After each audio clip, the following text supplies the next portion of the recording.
আমার নাম ডালিয়া। বয়স কত এখন? বয়স আমার 88-তে জন্ম হয়েছে, তারপরে? খাটের উপরে বর্ষাকালে। ওকে, ঠিক আছে। ওকে, সো আপনি ওইভাবে আপনার হিসাব যাদের করার তারা করে নেবে। আচ্ছা, তো আমরা শুরু করি। আপনি একটু বলেন আপনার জন্ম জেলা কোনটা? আমার জন্ম জেলা ফরিদপুর, ফরিদপুরে। বর্তমানে থাকছেন ঢাকাতে নাকি? থানা শিবচর, জেলা মাদারীপুর। আচ্ছা, ইন্ডিয়াটা লাগবে না আমার। আপনি বর্তমানে থাকছেন কোথায়? বর্তমান থাকছি জায়গাটার নাম নাম না বলতে চাচ্ছেন, ঢাকাতে থাকছেন কি? হ্যাঁ, ঢাকা থাকি। ঢাকাতেই থাকছেন, ঠিক আছে। তো শুরু করছি আমরা একেবারে ছোটবেলা থেকে, যেখান থেকে বলার আছে ব্যাকগ্রাউন্ড আমি একটু শুনতে চাই। আপনি ধারাবাহিকভাবে বলুন প্লিজ। আমার জীবনে 7 বছর থেকে আমার বেশিরভাগ অনেক কিছু মনে আছে। আচ্ছা, শুনি মনে আমরা। আছে। এখানে একটু একটা কথা বলেন এই প্রিয় শ্রোতা, ওনার কোলে ওনার একটা বাচ্চা আছেন 2 বছর 3 মাস বয়স। ওর নাম কি? হাবিব। হাবিব। এবং ও বুঝতেই পারছেন যে ওনাকে রেখে আসা সম্ভব হয়নি, সুতরাং কিছুটা সাউন্ড ঢুকে যেতে পারে ওখানে বাচ্চাদের, যেটা হয় আপনারা হয়তো সাউন্ড শুনতেও পাচ্ছেন ও কিছুটা দুষ্টুমি করলে। সো আপনারা একটু মাইন্ডসেটটা রাখবেন এভাবে আর কি। ঠিক আছে, বলেন। হ্যাঁ, তো আমার 7 বছর থেকে আমার মনে আছে, আমার মা বয়স হওয়ার আগেই আমার মারে বিয়ে দিছে আমার আব্বার কাছে। আচ্ছা, তা বিয়ে দেওয়ার পরে বিয়ের পরে আর কি আমার মেয়েদের যেটা হয়, বড় হয় মেয়েরা, ওইটা হয়েছে আমার আম্মার। আচ্ছা, পরে হওয়ার পরে আমার আমার আমার দাদি বলুক। হ্যাঁ, আপনি কদুর ফুল অনেক আগেকার কথা, কদুর ফুল আর কি যেন একটা মুসাই কইরা কাগজে বাইন্দা আমার নানির কাছে পাঠাইছে। মানে আমার মা বড় হয়েছে এই কারণে। তো আমার মা বড় হয়েছে, তারপরে আমার বড় ভাই হয়েছে, তারপরে 5 বছর পর আমি হয়েছি। পরে আমার ফুফুরা দাদিরা অনেক খুশি। আমি হওয়ার পরে আমার ভালোই খুব আদর করতো। মানে প্রথম সন্তানই আপনি ছিলেন? আমার ভাই বড়, তারপরে আমি। আচ্ছা, ওকে। আমি হওয়ার পরে আমি মানে যখন 5-7 বছর, তখন থেকে আমি মানে খুব বিয়াদ্দপ ছিলাম। হ্যাঁ, আমার মার কথা শুনি নেই, বাবার কথা শুনি নেই, কারোর কথাই শুনি নেই। আমার ইচ্ছা মতোই আমি চলছি সারা জীবন। তো চলার পর থেকে তারপর আমার আম্মা মানুষের বাড়ির কাজই করছে। তারপরে করার পর থেকে আমরা 3টা বোন হলাম। আমার ছোট ভাই হলো। বাবা কি করতেন? কৃষি? আমার বাবা কৃষি কাজ করতো। আচ্ছা। আমার বাবার বাড়ি নদীতে ভেঙে গেছে, সদরপুর আট্টশির ওইখানেই ছিল। তো নদীতে ভেঙে যাওয়ার পরে আমার বাবা মানুষের বাড়িতেই থাকছে। তো আমার বাবা নানির বাড়িতে থাকতো। এর মধ্যে আমার বাবার ফুফুরা খুব বড় লোক। আচ্ছা। আমার বাবার ফুফুর কেমনে দিন সন্ধান পাইছে, তো আমার দাদি বলতেছে, আমার বাবার ফুফু আমার দাদি বলতেছে, রাজ্জাক তুই কষ্ট করবি কেন, পোলাপান নিয়ে টি আমার বাড়িতে আয়, কাম কাজ করবি, তোর বউ কাম কাজ করবো, তোরা খাবি টাবি। তো আমার আব্বা আমাকে নিয়ে, আমার ভাইরে নিয়ে, আমার মারে নিয়ে আমার দাদি বাড়ি আসলো। আমার নানি বাড়ির থেকে মনে করছে শ্বশুর বাড়ি থাকারছে ফুফু বাড়ি থাকি। তারপরে আসার পরে আমার দাদি খুব কিপটা ছিল। আচ্ছা। আমার ওই দাদির একটা ছেলে মারা গেছে গলায় রশি দিয়া। ওই ছেলের 2টা ছেলে আর আমার কাকি আর আমার দাদি, আর অনেক সম্পদ তার, করার লোক নাই, দেখাশোনার করার লোক নাই। তো আমার বাবার আনলো। আমার বাবা সকালবেলা গরু টরু বের করতো, চকে টকেও যাইতো, কামলার ভাত টাত নিয়ে যাইতো। আমার আব্বা অনেক পরিশ্রম করতো। আমার বড় ভাইটা ওই একটা ভাই ছিল তখন, আমার ছোট ভাই হয় নাই। 3টা বোন ছিলাম আর একটা ভাই ছিল আমার বড় ভাই। আমার ভাইরে আমার মামা 2টা মামা মানে মাথায় করে পালতো। আর আমার আব্বা আমার মা সবাই আদর করতো। একটা ছেলে কোনো কাজ কাম করায় নাই, আর টাকা পয়সার জন্য স্কুলেও পাঠায় নাই তারে, এমনি খুব আদর করতো। তো আমার ওই দাদি আমার ওই ভাইরে দেখতে পারতো না, কইতো কি যে তোর ছেলে রাস্তায় ঘুরে এহেনে ওহেনে ঘুরে, কাজ কাম করে না। তো আমার মা আমার হে কাকিরে বলে একদিন যে, বিল্লালের মা, তোমার আমার ফুপা শাশুড়ি যে কথাটা বলে এগুলা কি ঠিক বলে? আমার ছেলে আমারটা খায়, আর আমার তো তোমরা সবাই খাওন দাও না, আমি তোমার কাজ করি ধান। মানে আমার আম্মা অনেক গুণ ছিল ভাইয়া। আমার মা খুব সুন্দর ছিল, আমি এসে আমার বাবার মতো কালো না, আমার আম্মা অনেক সুন্দর। আমার দাদির ঘর টর লেপতো, ধান টান মাটি কাটা, আমার আম্মা সারাদিন কাজ করতো। মানে আমার আম্মা মাটির মানুষ। সবার মার প্রশংসায় সবাই করে, কিন্তু এর ভিতরে ভালো মন্দ আছে। তো আমার আম্মা এত কাজ করতো, কাজ করার পরে আমার আম্মার খাউনটাই দিত, ওই খাউনটা আম করে ভাগ করে দিত। আর আমার আব্বা যে কাজ করতো ওই টাকা দিত, ওই থেকে আমার আব্বা বাজার টাজার করতো, ওই থেকে টুকটাক আমরা চলছি। চলার পরে আমার ওই ভাইটা স্কুলে পাঠাই নাই। তারপর আমার মা স্কুলে পাঠাইতো। তো আমার ভাই এখান দিয়ে কি করছে, ওই যে মানুষের ঘরে ঘুমাইতো যে বন্ধু বান্ধব, তো ওরা পড়ালেখা করতো। আমার ভাই আর কি ওই দেখতো ক খ সরে উ সরে এগুলা দেখতো। আমার ভাইয়ের জ্ঞান বুদ্ধি আর কি খুবই ভালো, আমার বড় ভাই। ওই দেখে মানে ওই ক খ যে কানে শুনছে এগুলা আর কি খেয়াল রাখছে। মাটির উপরে লেখতো, মাটির উপরে লেখার পরে আস্তে আস্তে ওই যে বানামও শিখছে, সবই শিখছে, কিন্তু ইংলিশ এগুলা শিখে নেই। তো হঠাৎ করে আমার ওই দাদি রাগ করতো, কষ্টের অভাবের সংসার। আমার ভাই কি করলো, আমার ওই দাদির ছাগল চকের থেকে না কই আমার ভাই নিয়ে গেল, নিয়ে বেইসা ঢাকা এসে বললো। এখন তো আমার দাদি আমার বাবার সাথে আমার আম্মার সাথে সবার সাথে চিল্লাফাল্লা করতেছে। পরে ছাগল নিয়ে আইসা নারায়ণগঞ্জ সোয়েটার ফ্যাক্টরিতে, কারিগঞ্জ সোয়েটার ফ্যাক্টরিতে চাকরি করছে। আমার মামা, আমার দুইটা মামা, আর আমার আম্মা একাই। আচ্ছা, এখান থেকে আমার ওই মামা, আমার ছোট মামা যে আমার দুই মামা, আমার বড় মামা বিয়ে করে নাই।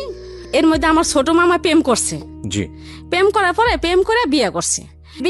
এখন আমার বড় মামা তো এগুলা পছন্দ করে না। এখন আমার নানির কথা হলো, ছেলে বিয়ে করছে তো কিছু করার নাই।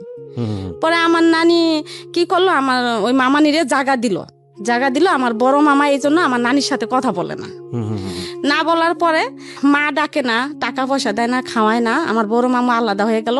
আমার ছোট মামা আমার নানিরে নিয়ে, আমার মামানি নিয়ে আলাদা থাকে।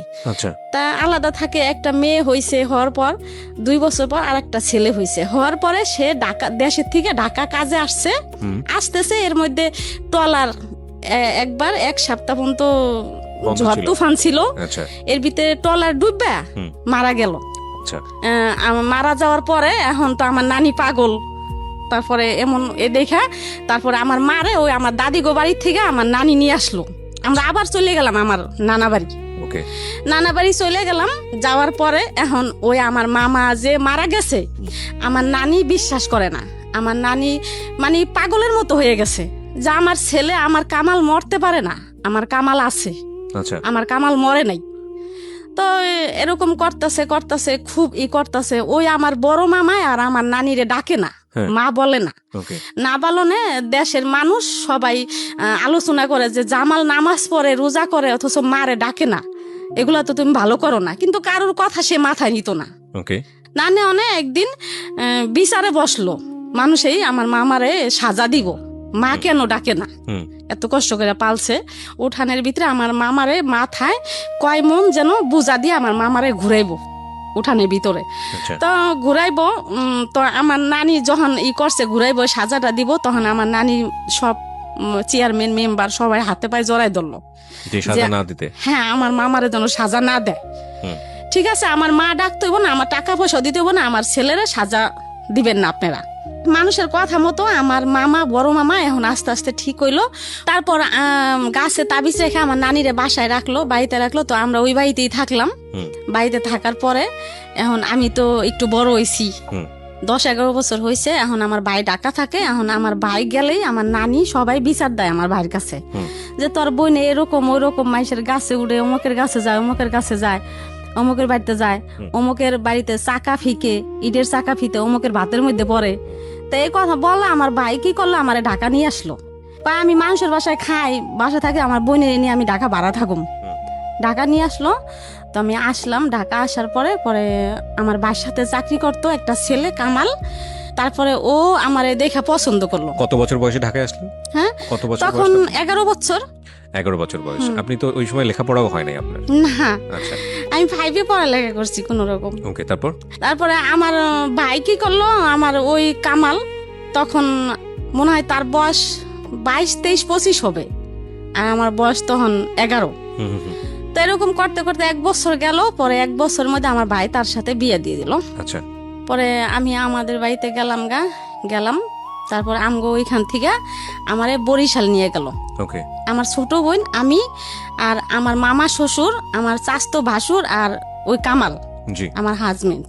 বরিশাল গেলাম। বরিশাল যাইতে লঞ্চ পাইনি। ছোট বরিশাল থেকে আবার লঞ্চে যাইতে হয় ওদের বাড়িতে। পরে লঞ্চ পাই নেই। পরে ওইখানে থাকলাম রাত্রে। সকালবেলা লঞ্চ পামো। এখন পুলিশে ধরলো সবাই পুলিশে ধরলো। আমি ছোট, আমার কোথার থেকে যেন নিয়ে গেছে তারা।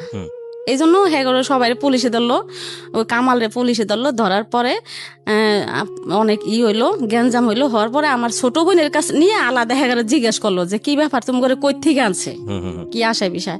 পরে আমার ছোট বোন কইলো না, আমার বোনেরে বিয়ে দিছে, আমরা বিয়ে দিছি, এই জন্য তারা আনছে। তো কি করলো, তারা ছাইরা দিল, আমার দেশে নিয়ে গেল। দেশে নেওয়ার পরে আমি অনেক দিন থাকলাম দেশে। তারপরে আমার বড় ছেলে পেটে আসলো, 13 বছর তখন।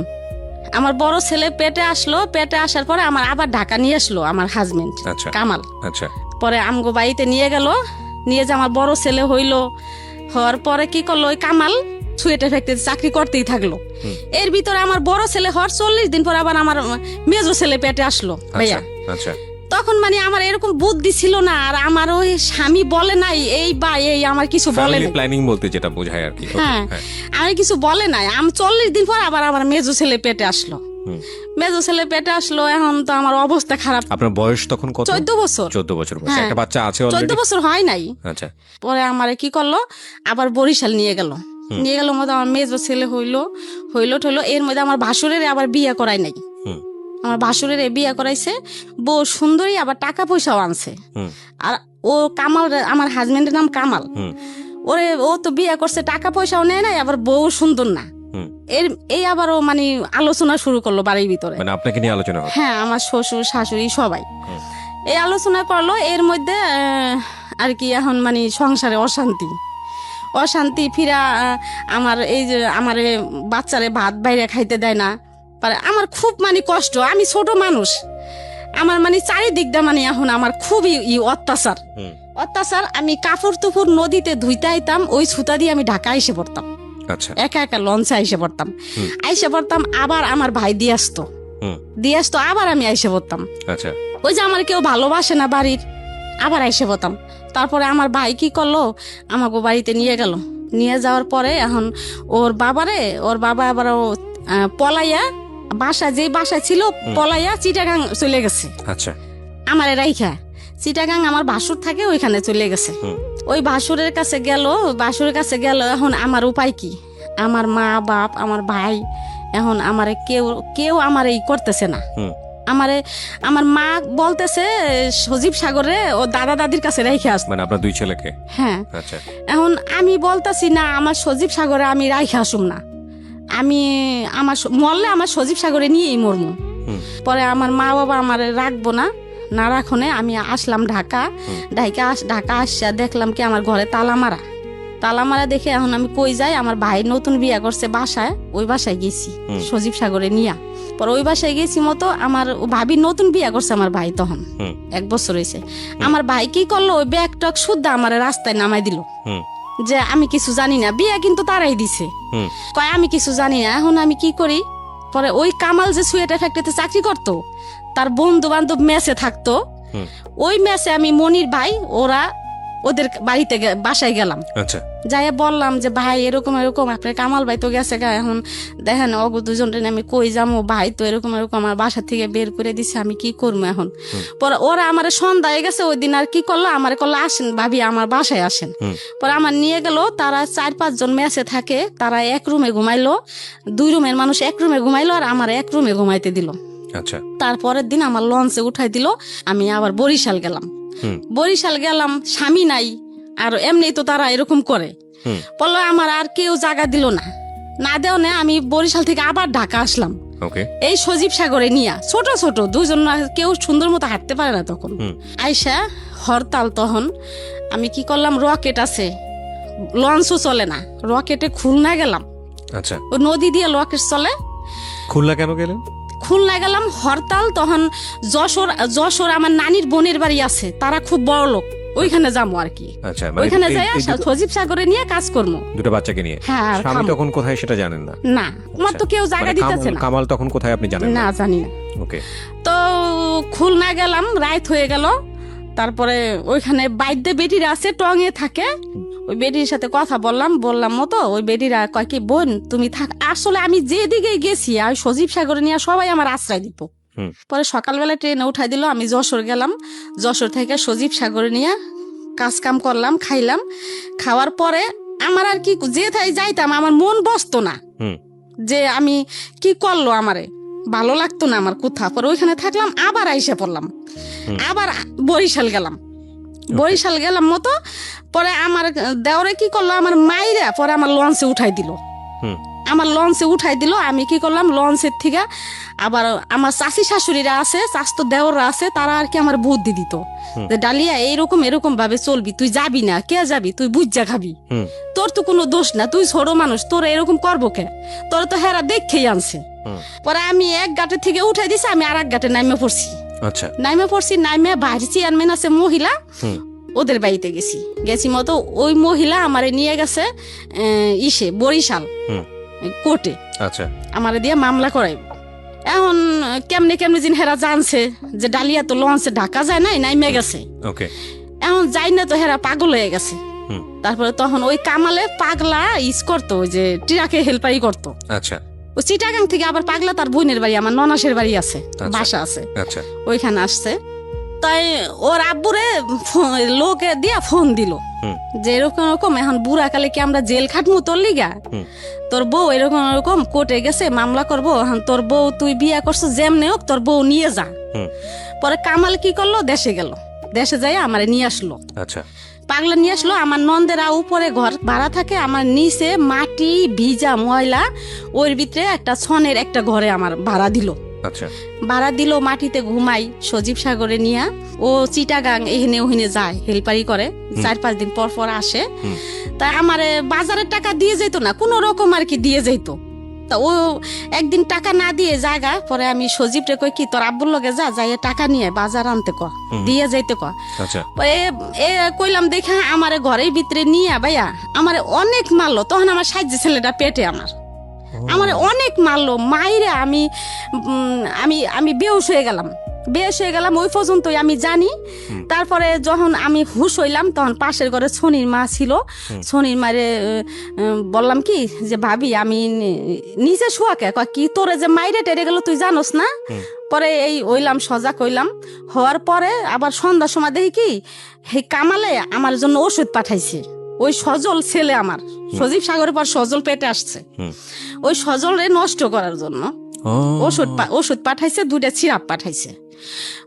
দুলাল বলেও নি এটা, আপনি এটা আপনাকে জানায়ও নি? না, দুলাল একটা নাম, একটা লোকের নাম দুলাল, ওই দুলালের কাছে। আচ্ছা, পরে পাঠাইছে। এখন আমি অনেক খুশি হয়েছি ভাইয়া ওষুধ 2টা দেখা। আমি মনে করছি আমার মারছে, এজন্য বুঝে আমার ওষুধ 2টা কিনে দিছে। খুশি হয়েছি। এখন একজনের কাছে নিয়ে গেছি, কয় কি ভাবি এগুলা তো ওই যে বাচ্চা নষ্ট করার ওষুধ। পরে তারপর আমি খাইছি ভাইয়া, কি লিগা খাইছি যে আমার বাচ্চা তো দরকার নাই, এত কষ্ট আমি কেন বাচ্চা নিব। আর আমি কেমন যেন ছিলাম ভাই, আমি বুঝি নাই এগুলা। আচ্ছা, ঠিক আছে। আমার ওই সজলটা আমি ওষুধ খাইছি, তারপরও আমার সজলটা নষ্ট হয় নাই। না হওয়ার পরে এমনি আস্তে আস্তে আস্তে আস্তে আমার সজলটা কি করলো, হইলো। তখন ওর আব্বু আর কি আস্তে আস্তে একটু ভালো হইতাছে। এখন আর কি ওই ট্রাকে যায় না, ডিউটিতে যায় না, এখন আর কি রিক্সা নিছে। পাগলার থেকে যাত্রাবাড়ি আসতো রিক্সা চালাইতে। তার ওই দুলাল ভাই ওরা সবাই রিক্সা চালাইতে আসছে। পরে একদিন ওই রিক্সা কি করছে, এক লোকের রিক্সায় উঠছে চোর। লোকটা বলতাছে কি ভাই আপনি যে আমার একটা তার কিনে এনে দিবেন, রশি। আচ্ছা, ঠিক আছে। তো সামহাও রিক্সাটা কি চুরি করছে? হ্যাঁ হ্যাঁ। আচ্ছা, তা রিক্সা যে লোকের রিক্সা চালাইতো, ওই লোকের প্রতিদিন আর কি এত টাকা করে দিতে হইব, এই আর কি করছে। তা এখন রিক্সা ছাড়ে তো সে যাইতে পারে না অন্য কাজে, এখন রিক্সায় চালাইতে হইব। কি করলো, আমার পাগলার থেকে ওই আবার যাত্রাবাড়ি আমার বাসায় নিয়ে আসলো, মিরাজিবাগ, ওইখানে বাসা নিল। তা বাসা নিল, এরকম করতে করতে করতে করতে আমার আবার বাচ্চা পেটে রইলো। আচ্ছা, বাচ্চা পেটে রইলো, জমজ 2 বাচ্চা। আচ্ছা, ছেলে পেটে আসলো। যখন পেটে থাকলো তখন থেকে আমার হাত পাও খুব জ্বালা পোড়া করতো। 2টা বাচ্চা পেটে, এখন অনেক কষ্ট হয়েছে আমার। ওই বাচ্চা 2টা সিজারে হইলো, 2টা বাচ্চা হয়েছে 2.5 কেজি। এই বাচ্চা 2টা আমি অনেক কষ্ট করে বাইয়ে পালছি। পালার পরে ওই বাচ্চা 2টা বড় হইলো। তারপরে আস্তে আস্তে আর কি একটু কামাল একটু ভালোর দিকে আইতাছে। 3 বাচ্চা তখন আপনার? 5টা। সজীব সাগর সজল আর সাজ্জাদ শাহাদাতে জমজ। 3টা বাচ্চা হওয়ার পরে আরো 2টো হচ্ছে টুইন। হ্যাঁ হ্যাঁ। এই যে ছেলেটাকে নিয়ে আসছেন তার সাথে আরেকজন আছে? হ্যাঁ, এর আগে। এরও আগে আর দুইটা ওই ঘরে আর কি, ওই ঘরে 5 জন। ওকে, 5 জন। হ্যাঁ, তারপর 5 জন হওয়ার পরে আপনি তখন বয়স কত সব মিলায়? আমার বয়স মনে হয় তখন 21-22। 21-22 বছরের একটা মানুষ, তার 5টা ছেলে, 5টাই তো ছেলে, হ্যাঁ 5টাই ছেলে, এবং তার জামাই হচ্ছে রিক্সা চালক। তো সব মিলিয়ে একটা সংসার কতটা স্ট্রাগল হয় এটা বুঝে নেওয়ার বিষয় আছে। হ্যাঁ বলেন তারপর। তারপর এই কামাল কি করতো, 5টা সন্তান যেহেতু আমার তো কাজ করতে হবে নাকি, তো সে কাজ না করে কি করতো ভাইয়া, সকালে বসতো জুয়া খেলতে, আর রাত্রে হয়তো কারোর কাছ থেকে 1 কেজি চাল বা ডাল ডিম এগুলা নিয়ে আসতো। আচ্ছা, এগুলো আনতো, তারপর আমি রান্না করে খাওয়াইতাম। মানে আমার স্বামীর আমি ভালোবাসতাম, সেও আমার ভালোবাসতো। সে আমার যত যাই করছে আমি কিন্তু তারে ছাইরা যাইনি। তো যাই হোক, সাজা শাহাদাতের যখন 3 বছর বয়স, তখন আমি বলতাছি কি যে আমি বিদেশ যামুগা, আমার ভালো লাগে না এত কষ্ট। মানে তখন আস্তে আস্তে লাগে যে আমি বড় হইতাছি ভাইয়া। তখন আমি কই আমি বিদেশ যামুগা, কামাল রে বললাম আমি থাকুম না বাংলাদেশে, আমি বিদেশ যেয়ে টাকা পয়সা কামাই করুম, আমিও ভালো থাকুম, আমার সন্তানেরাও ভালো থাকবো। তো ভাইয়া আমি কি করলাম, বিদেশ গেলাম গা, লেবানন। যেদিনকে গেলাম ভালোই গেলাম, 5 বাইরে ঘুমলয় থুয়ে গেলাম। যাওয়ার সময় অনেক কান্নাকাটি করছি। লেবানন চলে গেলেন এই ছেলে মেয়েগুলো সবগুলোকে রেখে? কোথায় রাখলেন? কামালের কাছে রাখা। পরে লেবানন কি আসলে খুব প্রয়োজন ছিল? প্রয়োজন ছিল না, কিন্তু ওই যে কামালে খাওয়াই নাই, কাপড় চোপড় দেয় নাই, জুয়া টুয়া খেলতো, বাচ্চা কাচ্চা নিয়ে আমার খুব কষ্ট হতো। ওই কামালের কাছে আপনি যখন রেখে গেলেন, আপনার বড় বাচ্চাটার বয়স কত? বয়স মনে হয় তখন 6 বছর। আর ছোটটার? ছোট 6 বছর, 3 বছর, 4 বছর এরকমই। হ্যাঁ, তো বাচ্চা গোড়ায় খেয়া চলে গেলাম। যাওয়ার পরে কি করলাম, যেদিন গেলাম গেছি ভালোই ভাইয়া, কিন্তু যাওয়ার পরে আমার চোখে ভাসে আমার বাচ্চা গো। যে আপনি লেবাননে নামার পরে কি করেছেন ওখানে, আমাকে বিস্তারিত বলুন। লেবানন প্লেন থেকে যখন নামলাম, কত টাকা লেগেছে আপনার লেবাননে? লেবানন গেছি, টাকা লাগে নাই আমার, কোনো টাকা লাগেনি, টাকা ছাড়াই নিয়ে গেছে? পাসপোর্ট করতে খালি টাকা লাগছিল। কাজ কি ছিল ওখানে গিয়ে? বাসায় কাজ করতে? হ্যাঁ বাসায় কাজ করছি। আচ্ছা, তারপর? তো ওইখানে প্লেন থেকে নামলাম, নামার পরে আমার ওই সাহেব আসলো, একটা ছেলে নিয়ে, তারই ছেলে নিয়ে আসলো, আনলো মতো আমার প্রাইভেট কারে গাড়িতে উঠাইয়া আমার বাসায় নিয়ে গেল। বাসায় নেওয়ার পরে দেখি কি 8-10টা বাচ্চা কাচ্চা ভাইয়া, একদম ওই ইন্দোরের বাচ্চার মতো ছোট ছোট ছোট ছোট। কি করলাম, আমার ওই বাসায় গেলাম মতো ম্যাডামে কি করলো, আমার গোসলখানায় নিয়ে গেল। আমি এমনি পরিষ্কার গোসলখানায় নিয়ে যাই, আমার কি করলো, কি একটা মেডিসিন দিয়ে আমার গোসল করাইলো যাতে মাথায় উকুন না থাকে। আচ্ছা, ওই প্রথম দিনই? হ্যাঁ, ওই দিনে ওই দেশের মানুষ উকুন পছন্দ করে না। আমার গোসল টোসল করাইলো, আমার গোসল টোসল করাই আমার বসতে দিল। বসার পরে লাগে যিনি আমার বাংলাদেশের কথা মনে পড়লো, আমার ছেলে মেয়ের কথা আমার মনে পড়লো। আমার মনে হইতেছে যে আমি এখনই যাইগা, আমার আর ভালো লাগতেছে না।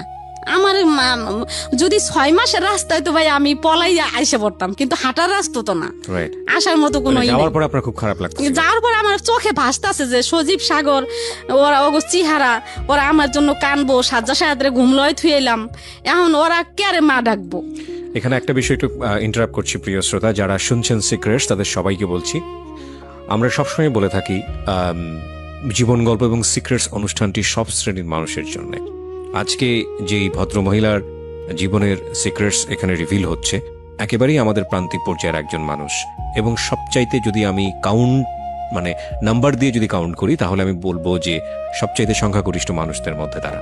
এবং এদের যে জীবন বোধ বা এদের যে জীবন আচরণ, অর্থনীতির সাথে যে ফাইট বা এদের জীবনের যে সংগ্রাম, সেখানেও কখনো কখনো ভুল হয়ে যায়। এই ভুলগুলো থেকেও আমাদের শেখার আছে। আমি চাইবো আপনারা শেষ পর্যন্ত মনোযোগ দিয়ে শুনবেন। এটা শুধুই একজন কিশোরীর জীবন যুদ্ধের গল্প না, এটা একজন কিশোরীর ভুল করার গল্প, অপরাধের গল্প, এবং সে সবশেষে নিজেকে রিয়ালাইজ করার গল্প। এবং আশা করছি এখান থেকে আপনারা কিছু না কিছু শিখতে পারবেন। জি, তো লেবাননে যাওয়ার পরে আপনার মনে হচ্ছিল যে ছেলেদেরকে আপনি খুব মিস করছেন? তখন আমি মনে হইতাছে যে আমি যদি হাঁটার জায়গা হইতো তাহলেও আমি রওনা দিতাম। 6 মাস যদি লাগতো হাঁটতে, তো আমি 6 মাস ধরে পরে যদি আমার ছেলে মেয়ে দেখতে পারতাম হাঁটতে হাঁটতে যাইয়া, তারপর আমি হাঁটা শুরু করতাম। আচ্ছা, তো কি করলাম, ওইখান থেকে তো আর আসা যাবে না। তো আমার রাত্রে আর কাটলো না, রাত্রে এরকম বইসেই রইলাম বারিন্দায়। তো সবাই তো ঘুমাইতাছে, সকালবেলা ভোরে উঠছি, উঠে আমি পাগলের মতো করতেছি। সাহেব ম্যাডামরে ডাকতেছি, ম্যাডামরা তো তখন ঘুমাইবো, আমি ভোর 6টা বাজে যে ডাকা শুরু করছি যে আমারে দিয়ে আসেন, আমি থাকুম না। তারা তো আমার ভাষা বুঝে না। আচ্ছা, আমারে ডাল, চাল, আলু, ডিম, আমি যা যা পছন্দ বাংলাদেশের মেয়েরা খায়, ওই দালালে বলে দিছে যে এগুলো আইনে দিবেন। তাহলে থাকবো, মেয়ে খাইবো। বিদেশ মানুষে খারাপ বলে, আসলে কিন্তু ভালো খারাপ সবই আছে, সব জায়গাতেই আছে। হ্যাঁ, ভালো খারাপ নিজের ভিতরে। আপনি একটু আমাকে বলেন তো, যেই বাড়িতে আপনাকে রাখা হলো ওই বাড়ির মুনি বা বাড়ির লোকজন কতজন, কি করতো ওরা, একটু আইডিয়া দেন তো আমাকে। ওই বাড়ির যে মালিক হ্যাঁ, পুরুষ, সে 5 ওয়াক্ত নামাজ পড়তো। আচ্ছা, না সেটা খুবই ঠিক আছে, ভদ্র। খুবই ভদ্র, কিন্তু ওখানে মহিলা আর কেউ না, আর ছেলে মেয়ে কেউ বাচ্চা ছিল নাই? না, ছোট ছোট ছেলে মেয়েরা। কয়জন ছিল? প্রায় 7-8 জন। আচ্ছা, বাড়ির সম্পর্কে যদি একটু বলেন, কত বড় বাড়ির বাড়ি? সম্পর্ক খুব বড়, মানে 8-10টা রুম। আচ্ছা, আর গোসলখানা অনেক বড়, 2-3টা গোসলখানাই খুব বড় বড়। আপনার মতোই একজন ছিল ওখানে, আর নাকি আরো? আমি একাই। আপনি একাই ছিলেন? আমার একাই নিছি। আপনার সব কাজ করতে হতো? হ্যাঁ হ্যাঁ, রান্না বান্নাও করতে আমি হতো? তো কাজ করিই নেই ভাইয়া। কয়দিন আমি ছিল? যেমন আজকে রাত্রে গেছি, হ্যাঁ। সকালবেলায় আমি বলতাছি আমি থাকুম না, আমি যামুগা বাংলাদেশে, আমি থাকুম না। পরে ম্যাডামরা ডাকতাছি, ম্যাডাম কয় তুই চুপ থাক, পরে কি করলো আমার এরকম ভাবে, আমি বারিন্দায় বসে দেখতাছি কোন জায়গা দিয়ে নামা যায়। মানে আপনি ঘর থেকে নেমে বের হয়ে হ্যাঁ হ্যাঁ, 3 তলায়। আচ্ছা, কোন জায়গা দিয়ে নামার, মানে আমি নামার চেষ্টা করতেছি, মানে কোন হান দিয়ে পাইপ বাইয়ে নামমু, বা কোনো জায়গা দিয়ে ছেঁচড়াইতে নামমু, কোনো বারিন্দা দিয়ে, মানে এরকম মানে করতেছি, চিন্তা ভাবনা করতেছি। আমার আর ভালো লাগতেছে না, হ্যাঁ। আমি আইসে বড়মা। আমি শুনছি নাকি যে পুলিশে ধরা দিলে জেল খাইতে তারপর বাংলাদেশে আসা যায়। আচ্ছা আচ্ছা, মানে পুলিশের কাছে যাবেন? হ্যাঁ, পুলিশের কাছে যাইয়া তারপরে আমি বাংলাদেশে, আমি ছেলে মেয়ের কাছে যাবো। আমি বাংলাদেশে যাই আমার ছেলে মেয়ে নিয়ে না খেয়ে থাকুম, তারপর আমি বিদেশ থাকুম না। আমার বাচ্চা কাচ্চার জন্য আমার এত খারাপ লাগতেছে। তারপরে কি করলাম, আমি কান্দাকাটি করার পরে ওই যেই অফিসে আমার $500 টাকা দিয়া, মানে ওই যে অফিস থেকে আমার কিনে নিছে, ঠিক আছে ভাইয়া, ওই অফিসে তারা নিয়ে গেল। তারপরের দিন এমনি আমার নিয়ে ওই যে রক্ত কি জানে টেস্টটা নাকি ওগুলা করতো। পরে আমার ওইখানে নিয়ে গেল, রক্ত নিল। ওখানে বড় বড় উঁচা সাহেবেরা ভাইয়া, আমি কানতেছি দেখা আমারে মানে মারতে যাইতাছে, যাইছস কে তুলে বিদেশে, হ্যাঁ গো কথা হয়েছে এইটা, এত টাকা দিয়ে তোরে তো করে আনছি, আইসোস কে, মানে ঠিকই তো বলতাছে আমার, মানে খুব হুমকি ধুমকি দিতেছে। তারপরে এগুলো বললো পর মতো আমার আবার বাসায় নিয়ে গেল ওই সাহেবে বাসায় নিয়ে যাওয়ার পরে এখন আমার আর ভালো লাগে না। এখন বিকেল হয়েছে 3-4 বাজে, এখন ম্যাডাম কি করতেছে, নামাজ পড়তেছে, আর সাহেবে মনে হয় কোথায় গেছে, তার ছেলে নিচে সাইকেল চালাইতে নামছে। এখন আমার কথা হলো কি, আমি বালতিতে পানি নিয়ে তেনা নিছি, বড় একটা তেনা নিছি, যে ঘর পুষতে পুষতে গেটের সামনে যাবো, আর দরজাগুলা ধাক্কা দিলে কর কর করে উড়ে ভাইয়া, দামি বড় বড় দরজা। তাই এরকম করবো, যদি তারা দেখে ফেলে যে আমি বের হইতেছি, তাহলে কমো যে না আমি তো বুঝি নাই, আমি ঘর মুছতেছি। আর যদি না দেখে তাই তো আমি পলাম। আমি কি করলাম, দেখে নাই, না দেখেন আমি লিফট দিয়ে নামি নেই, সিঁড়ি দিয়া এমন দৌড় দিছি ভাইয়া, জুতাও রাখিনি পাই। দৌড়িতে অনেক দূরে, মানে যাইতেই আছি অনেক দূরে যাইতেছি। পরে 3 রাস্তা চৌরাস্তার মাঝখানে পুলিশ টুলিশ থাকে, মানে ওইখানেই গেছি, ধরা পড়ছি যাইয়া। পরে ওর কাছে বললাম, পরে তারা তো আমার ভাষা বুঝে না, তো বাংলাদেশি মেয়ে আছে ওইখানে, বাংলাদেশি মেয়ে কাজ করে যাইতেছে, পলাইনে মেয়েরাই কাজ করে যাইতেছে, ওই মেয়েরে ডাকছে ওই পুলিশে, কয় এদিকায়। পরে গেল, কয় কি শুনতো এই মেয়েটা কি কথা কি বলতেছে। পরে আমার বললো, পরে আমি মিথ্যা কথা বললাম যে সাহেবে ভালো না, মায়ের পিট করছে, এই জন্য আমি পলাই আসছি। আপনি যাওয়ার কয়দিন পরের ঘটনা? পরের দিনই। আচ্ছা, হ্যাঁ, মিথ্যা কথা বলার পরে পুলিশরা আর কি, সবাই তো আর একরকম না, খুবই ভালো, আমার থানায় জেলে টেলে দেয় না, মনে করছে গরিব মানুষ আইছে বিদেশ কাজ করে খায়। পরে ফ্রি হিসাবে আমারে ওই মেয়েটার সাথে দিয়ে দিল পুলিশে, কয় কি তুমি এই সাথে যাও, তারা পুলিশরা। পরে ওই মেয়েটা আমার নিয়ে গেল, যেদিকে নিয়ে গেছে ওইখানে এরকম হাজার হাজার মেয়েরা ওই এলাকায় ভাইয়া, যত লেবাননের পলানো মেয়েরা আছে, ছাবরা ওই জায়গার নাম, ওই ছাবরা যায়, পলায়া মেয়েরা ওই ছাবরা যায়, এলাকার নাম ছাবরা। ওইখানে যেমন আমি ছুরিয়ান লোকেরা থাকে, পুরুষেরা থাকে, ওই পুরুষের সাথে কেউ মানে কন্টেকে থাকে, ছেলে ওই যেমন একটা পুরুষ থাকলো একটা মহিলা থাকলো একটা রুমে থাকে, যেমন ওই পুরুষ ওই লোকে যেমন মাসে $150, $300, $200 যে যেমন দিয়ে পারে এরকম দেয়। ওই মহিলারা খাওয়া দাওয়া বেতন ওই ওই পুরুষটার কাছেই পায় আর কি, আচ্ছা ওই ছেলেটার কাছে থেকে নেয় আর কি। আবার বাইরেও কাজ করে ওই লোকটা, তো দেয় আবার বাইরেও কাজ করে, সুড়া কাজ। এরকম এরকম মহিলারা আছে। আচ্ছা, কিছু কিছু মহিলারা আছে ভাইয়া যে ভালো কাজ করতেছে, সৎ কাজ করতেছে, 5 ওয়াক্ত নামাজ পড়তেছে, তারা 70-80 হাজার টাকা 50 হাজার টাকা এমন ইনকাম করতেছে। কিভাবে? ছুটা কাম, যেতে এই বাসায় 3 ঘন্টা, 1 ঘন্টায় 7 টাকা ভাইয়া, 1 টাকায় 70 টাকা। ওকে, তাই এমন যদি 5-7 ঘন্টা বা 8-10 ঘন্টা করে তাহলে অনেক টাকা না মাসে। এরকম অনেক মেয়েরা এরকমও করে যারা ভালো। আচ্ছা, আর যেই করে এগুলো দেশে পাঠায় দেয়। হ্যাঁ, এখানে কি আপনি যেগুলো কন্টাক্টে থাকার কথা বলছেন, এখানে কি বাংলাদেশি মেয়েরাও আছে এরকম? হ্যাঁ হ্যাঁ হ্যাঁ। ওকে, এটা আপনি নিজের চোখে দেখেছেন? হ্যাঁ হ্যাঁ। আমি কিন্তু এখানে একটা কথা বলি, ওনার বক্তব্য, আমরা রেডিওতে এটাকে স্বতঃসিদ্ধ করছি না, এটা উনি যেটা বলছে সেটাকে বিশ্বাস অবিশ্বাস একান্ত আপনাদের বিষয়। হ্যাঁ, তারপর ওই যে আমি যে এখানে গেছি আর কি, মেয়েটা আমার যে এখানে নিয়ে গেল, ওইখানে ছাপড়ার কথা বলছেন আপনি? হ্যাঁ, ছাবড়ার কথা বলতাছি এটা। তো ওই কিছু কিছু মহিলারা বহিদেও কাজ করে, কিছু কিছু মহিলারা অবহিদেও কাজ করে।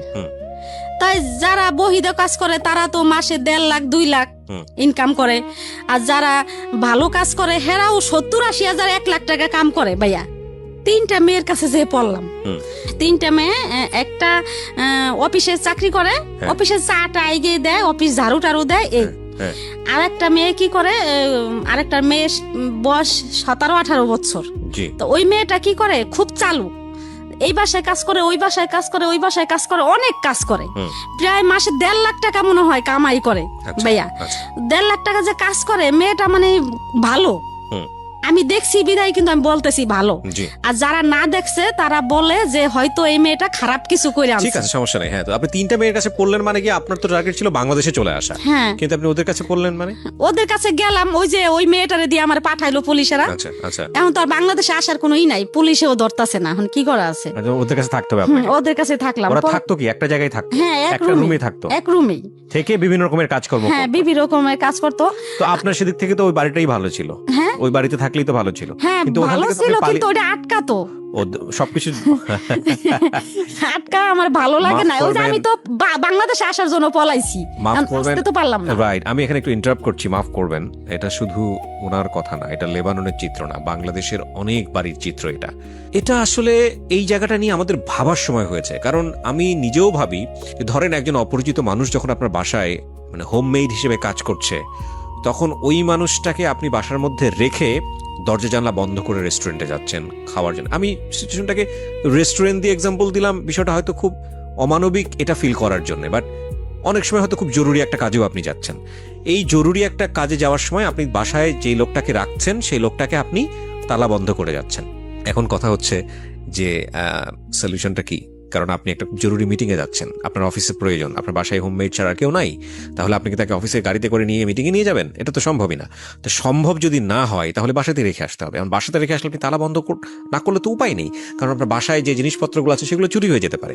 তাহলে দেখুন, বোথ সাইড থেকে বিষয়টা একটা বড় রকমের সমস্যা, এবং এই সমস্যা আমরা আমাদের এই যে ডিজিটাল প্রযুক্তির যুগে বিভিন্ন রকমের বিভিন্ন কিছু বের করে সমাধান করে দিচ্ছি, কিন্তু আমাদের এই খুব অমানবিক জায়গার সমস্যাগুলো নিয়ে আমাদের একটু ভাবা উচিত। যে ঘন্টার পর ঘন্টা যে মানুষটা বাসায় কাজ করছে, ওই মানুষটা তালাবদ্ধ অবস্থায় বাসার মধ্যে থাকছে, আল্লাহ না করুক কোনো একটা দুর্ঘটনা যদি ঘটে, নির্ঘাত মারা পড়বে। তো এটা তো আমি যতদূর জানি যে এটা আইনত একটা অপরাধ, এটা এইভাবে রাখা যাবে না। কিন্তু এটা একটা সলিউশনটা কি? সলিউশনটা তো আমাদের আসা উচিত, একটা কমফোর্টেবল একটা সলিউশন, এবং এই সলিউশনের জায়গা নিয়ে আমাদের মনে হয় কাজ করা উচিত। যারা আজকের এই অনুষ্ঠানটা শুনছেন, এটা বোথ সাইড প্রবলেম। এটা যিনি মনিব তার জায়গা থেকেও প্রবলেম, যিনি ভৃত্য তার জায়গা থেকেও প্রবলেম। যদিও মনিব ভৃত্য সম্পর্ক জায়গাটা এভাবে এক্সপ্লেনেবল না, কিন্তু এই প্রবলেমটা বোথ সাইড থেকে লাভবান হয় সেই জায়গাটায় আসা উচিত। কারণ অনেক সময় দেখেছি যে অনেকেই আছেন যেটা চান না যে ওনার বাসায় এরকম ভাবে তাকে তালাবদ্ধ করে রেখে বাইরে যেতে হচ্ছে, ঘন্টার পরে ঘন্টা বাইরে স্টে করতে হচ্ছে। এটা অনেক মালিকই চান না, কিন্তু নিরুপায় হয়ে করেন। এই নিরুপায় হন কারণ কোনো অল্টারনেটিভ সলিউশন নাই। আমাদের এই অল্টারনেটিভ সলিউশনের জায়গাটা একটু ভাবা উচিত, এবং আমি মনে করি যে কেউ যদি এই জায়গাটায় কোনো একটা কন্ট্রিবিউশন রাখতে পারেন, একটা বেটার সলিউশন আসতে পারেন, তিনি অসাধারণ একটি কাজ করবেন, অসাধারণ একটা কাজ করবেন। আমি আমার জায়গা থেকে তাকে অগ্রিম সাধুবাদ জানিয়ে রাখছি, এবং আমার জানা নাই যে আসলেও কোনো সলিউশন আছে কিনা। আপনাদের যদি কিছু জানা থাকে আপনারা এসে আমাদের ফেসবুকে লিখতে পারেন।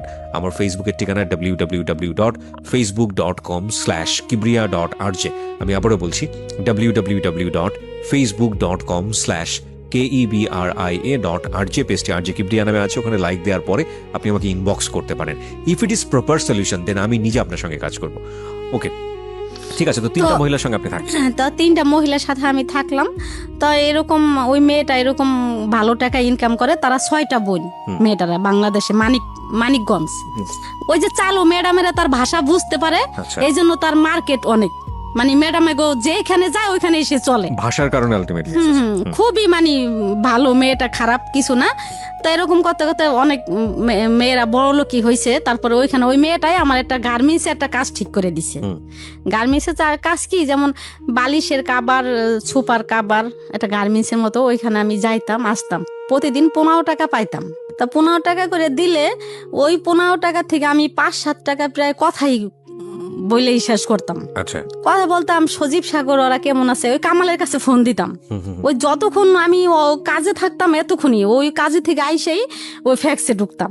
ফ্যাক্সে যে কানতাম, এত কানতাম ভাইয়া, ওই লোকের আমার বলতো উপরে যাইতে লিগা, ছাদের উপরে যে কথা বলতে কইতো, মানে ওই বাড়িতে কথা ফোন করে কানতাম। হ্যাঁ, ওই যে কথা বললে কানতাম, ওই কামালের কাছে বাচ্চা জন্য কানতাম, বোনের কাছে ফোন দিতাম।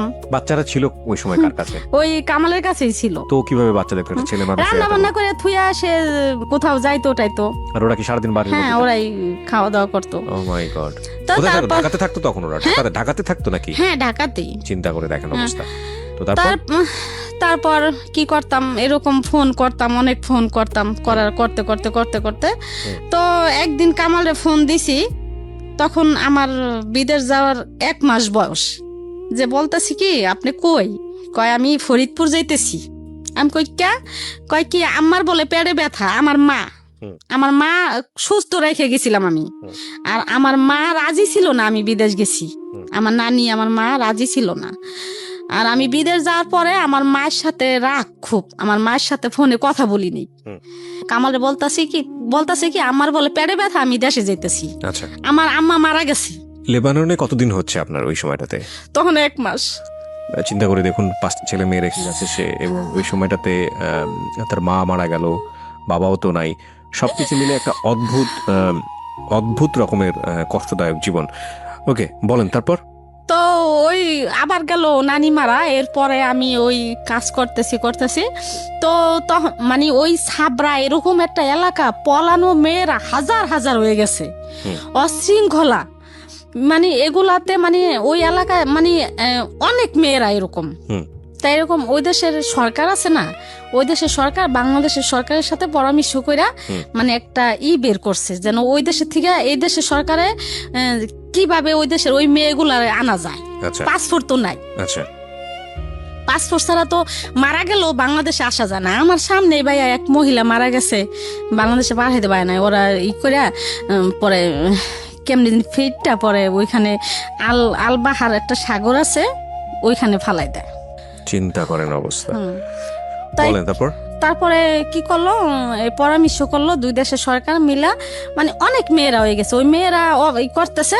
পরে যে মেয়েরা আসার, অনেক মেয়েরা 5 বছর হয়ে গেছে, 10 বছর হয়ে গেছে অন্য ছেলের সাথে মানে সঙ্গী নিয়ে থাকতেছে।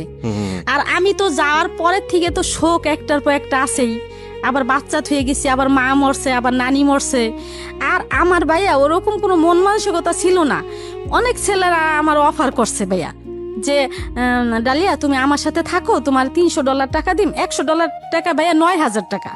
$300 দিম, $400 দিম, আমার সাথে থাকো, আমার সাথে থাইকে তুমি কাজ করো, তোমার খানার কোনো অভাব হইব না। ভাই আমি অনেক কষ্ট করছি, খানার কান্নাকাটি করছি অনেক, জানেনি তো আমার কি অবস্থা গেছে তখন। এইভাবে কাটাইছি। পরে 3 মাস শেষ, 3 মাসের শেষে পরে ওইখানে $400 টাকা দিয়ে এক জায়গায় নাম দিছি বাংলাদেশে আসার জন্য, ছবি নাম দিছি, দিয়া পরে কি করলাম, ওই বাংলাদেশে আসার করলাম। বাংলাদেশে আইসে বললাম ভাইয়া, বাংলাদেশে আসলাম, আইসে পরে বাচ্চা কাচ্চা দেখলাম ভালোই। কতদিন পরে আসলেন? 4 মাস পরে। 4 মাস পরে আসলেন। আচ্ছা, 4 মাস পরে আসলাম, আইসা বাচ্চা কাছে দেখলাম ভালোই। তখন সালাউদ্দিনের সাথে আমার চিনি আগের থেকেই, কিন্তু সালাউদ্দিন আমার নিয়ে নেগেটিভ ভাবতো, কিন্তু আমি ভাবতাম না। মানে পরিচয়টা কিভাবে হয়েছিল ওনার সঙ্গে? পরিচয় আমরা এক জায়গায় ভাড়া থাকতাম। আচ্ছা। ভাড়া থাকতাম, ওই বিদেশ থেকে আমার একদিন পরিচয় হলো আসার পরে। আচ্ছা। আসার পরে আমি খালপার আমার ওইখানে বাজারে গেছি, ও পেয়ারা কিনতেছে, কয় কি ডালিয়া তুমি আইসো? পরে আমি কই হরে ভাই আইছি। পরে আমগো বাসায় গেল, যার পরে আমার নাম্বারটা নিল, নিয়ে পরিচয় আগের থেকেই। তারপরে এরকম নাম্বার টাম্বার নিয়ে পরে ওর সাথে কথাবার্তা হইলো। কামাল ওই সময় এরকমই, মানে ওই যে আমি বিদেশ আইছি, কাম কাজও করে না। ওই কামাল কাজে গেছে নাকি, সকালবেলা আমি বের হইতাম, কই গেল খুঁজতে যাইতাম যে দেখি কাজে গেছিনি, যাই দেখতাম জুয়া খেলে। এরকম অনেক, মানে কামালে পাগলামি করতেছে ভাইয়া, থামে না। না থামনে পরে একবার করলাম, 3000 টাকা নিয়ে কাজে গেছে, রিক্সা তখন ভ্যান চালায়। 3000 টাকা নিয়ে কাজে গেছে। এখন রাত্রে আইসে, কয় ডালিয়া আমার কাছ থেকে না 3000 টাকা আলু বাজার সদরঘাট ওইখান থেকে নিয়ে গেছে ছিনতাইকাররা। তা আমি মনে মনে পরে চিন্তা করলাম যে 3000 টাকা নিছে, ভ্যান নেয় নাই, টাকা নিলে তো ভ্যানও নিয়ে যাইব, তা নেয় নাই তো সে মনে হয় জুয়াই খেলছে। ঠিকই ভাইয়া, জুয়া খেলে হারছে। আচ্ছা। তাই যাই হোক, রাত্রে খুব জর্গা করতাম ওর সাথে আমি, জুয়া নিয়ে। তারপরের দিন সকালে আবার এই জুয়া খেলতে বসে যাইয়া, জুয়া খেলতে বইয়া জিতে আইসে। সারাদিন জুয়া খেলছে, রাত্রে আইসে। পরের দিন সকালে বাজারে যাইয়া 5-7 কেজি একটা মুরগি বড়, ওই একটা মুরগি আনছে মতো আমার ভালো লাগে না। আমার কথা হলো ভাই, আমি গোস মাছ না খাইয়া প্রতিদিন আলু ভর্তা ডাল খামু, আমার স্বামী আইনে দিব, আমার বাচ্চা কাছে নিয়ে খামু, কাজের টাকা খামু, আমি কেন সে জুয়া খেলবো? এই জুয়ার টাকা গেলে জিতে সেই কাজটা করেছে। হ্যাঁ, জুয়ার টাকা ভাই আমার একদম ভালো লাগতো না। জুয়া লাগে যিনি আমার সতীন এরকম মনে হইতো, মানে বিষের মতো লাগতো। পরে ওই মুরগি সে আনছে, আইনা নিজে কাটছে, কাইটে কুটে আমার ডালিয়া তুমি রান্না করো, পরে আমি খামু। পরে আমি রান্না বান্না করি না, আমার তো মন খারাপ, কইলে ঝগড়া লেগে যাবো, মারামারি। তারপরে আমায় তার সাথে গেলাম, সে বলতেছে ফোন আইছে আমি এক জায়গায় যাই, আলু বাজার। পরে আমি গেলাম, যাইতে দেখি কি যে জুয়ার ঘরে যে বইছে, বইয়া এখন আমি যে থাবা দিয়ে হাত ধরছি যে কি ব্যাপার, এখন তো জুয়া খেলতেছেন আপনি যে অস্বীকার জান আমার কাছে আমি জুয়া খেলি না, এটা তো ঠিক আছে, আপনি খেলতেছেন তো জুয়া, মানে সরাসরি ধরছি আমি যাইয়া। কয় হ্যাঁ আমি খেলতাছি। তবে এগুলো আমার পিছে আই পড়লো। তা এরকম করতে ঘরে একটা টিভি ছিল ভাইয়া, এরকম 2 দিন পরপরই বন্ধ রাখতো, 2 দিন পরপরই টেলিভিশন বন্ধ রাখতো। হ্যাঁ, টিভি বন্ধ রাখতো। ওই 7-8 বছর বয়স হয়েছে তখন সজীব সাগর সজলের, তখন ওই বাচ্চাকে কামে দিয়ে দিছে ভাইয়া, পড়ালেখা করাই নাই, ওই কামে দিয়ে দিছে। ওই বাচ্চারা হেরে নিয়ে আমি খুব ব্যস্ত থাকতাম, ছেলে মেয়েরা কাজে গেল কিনা, ওই আমার স্বামী গেল কিনা, এরকম মানে আমি টেনশনে থাকতাম।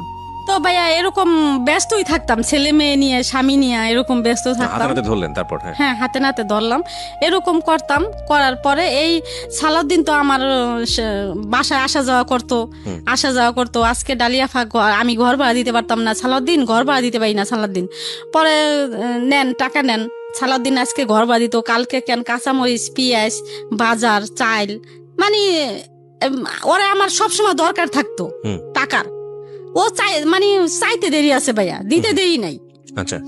আমার বাসায় আসা যাওয়া করতো, তাই সবকিছুই আমার দিত। আমার লসুন শীত আসলে আমার সালাউদ্দিন।